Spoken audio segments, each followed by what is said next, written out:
Hi, I've been joined by Patrick Godden from Colt Technology Services, who's literally just come off the plenary stage. Patrick, thanks for jumping out and joining us. Maybe tell us a bit more about Colt Technology Services and your particular role with them. So Colt is one of the largest pan-European business network operators. We've got a footprint across basically all of Europe, as well as Hong Kong, Singapore and Japan, focused entirely on the enterprise segment.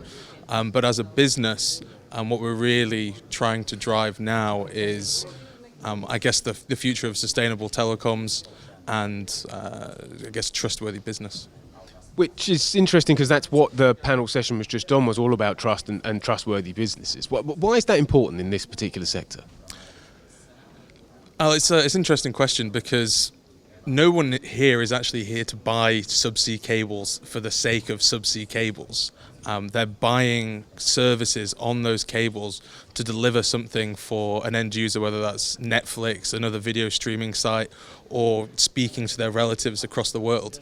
And it's a really complex ecosystem of partners, from the people who are laying the cables in the ground to the OTTs running services across.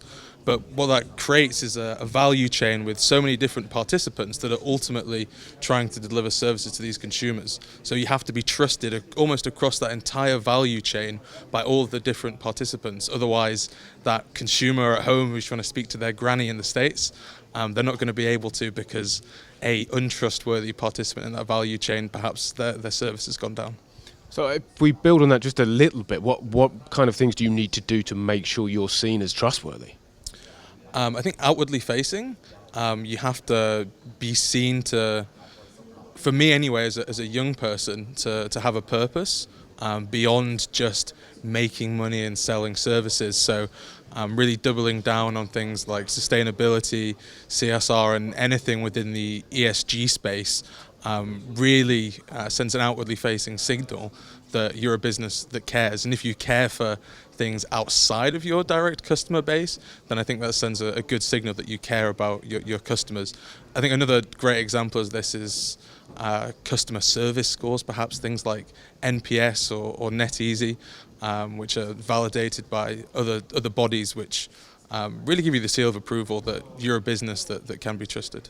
Great, really interesting, thank you. I mean, we did talk in that session a bit about recruiting young people into the sector, and you were particularly talking about recruiting young people who had knowledge of coding and of software development and of cloud computing.